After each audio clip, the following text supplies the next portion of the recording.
ఈ ప్రపంచానికి ఏది అవసరం అంటే ఖచ్చితంగా క్రైస్తవ్యం అవసరం నన్నడిగితే. క్రైస్తవ్యం లేక మనం చూస్తే ఎంతో మంది దుర్మార్గులు, ఎంతో మంది నరహంతకులు, స్టోటపురం చూస్తాం. స్టోటపురంలో ఎంతో మంది దొంగలు. వాళ్ళంతా కూడా మారి ఇప్పుడు స్టోటపురం వెళ్తే మొత్తం చర్చిలే ఉంటాయి మీకు. ఉద్యోగాలు చేసుకున్న, పనులు పాటలు చేసుకున్న, ఇప్పుడు దొంగతనాలు మానేశారు.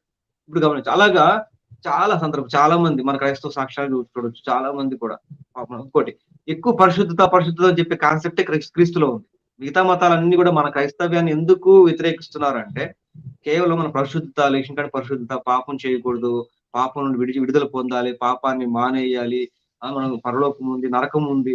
కాబట్టి మనం నరకానికి వెళ్ళకూడదు అని ఈ ఇది ఎక్కువ బోధలు చేసేది ఎవరంటే మనమే. క్రైస్తవ్యమే. మనమైనా కూడా క్రైస్తవ్యమే. అందుకని నేనంటే సమాజం పరిశుద్ధంగా జీవించేటప్పుడు, ఆ మార్గంలోకి వెళ్ళేటప్పుడు అప్పుడు ఆటోమేటిక్‌గా సమాజం మంచిగా మార్చబడుతది. ఆటోమేటిక్‌గా ఆహ్, ప్రపంచమే డెవలప్ అవుతది. ఇప్పుడు ఎక్కడైనా సరే